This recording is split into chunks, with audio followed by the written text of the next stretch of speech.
வகுப்பறையில ஆசிரியர் உள்ள வந்தது கூட தெரியாம மாணவர்கள் அரட்டை அடிச்சு சிரிச்சுக்கிட்டு கேலி பண்ணிக்கிட்டு இருக்காங்க.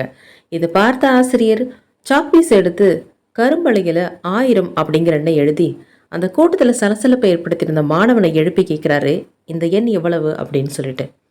கேள்வி ரொம்ப சுலபம் அப்படிங்கிறதால 1000 அப்படின்னு ரொம்ப ஈஸியா அந்த பையனும் பதில் சொல்றான். அதுக்கடுத்து ஒரு சுழிய அந்த எண்ணோட வலது பக்கம் இணைத்து எழுதுறாரு. இப்போ எவ்வளவு அப்படின்னு கேட்குறாரு. இப்போ அது 10,000 அப்படின்னு உடனேவும் பதில் சொல்றான். இப்போ அடுத்த சுழிய அந்த எண்ணுடைய இடது பக்கமா சேர்க்கிறாரு. இப்போ எவ்வளவு அப்படின்னு கேட்குறாரு. இப்பயும் அதே 10,000 தான் அப்படின்னு சொல்றான். அப்போ அந்த மாணவனை பார்த்து அந்த ஆசிரியர் சொல்றாரு, பார்த்தாய தம்பி, ஒரு முக்கியத்துவம் அற்ற எண் ஒரு முக்கியத்துவம் வாய்ந்த எண்ணை பின்தொடர்ந்து செல்லும் பொழுது அதன் மதிப்பு உயர்கிறது. அதே எண் முக்கியத்துவம் வாய்ந்த எண்ணிற்கு முன்னால் செல்ல முயற்சிக்கும் பொழுது அதன் மதிப்பு ஒன்றுமில்லாமல் போகிறது. இது மாதிரிதான் ஆசிரியரான எனக்கும் மாணவர்களான உங்களுக்கு இடையே இருக்க உறவு.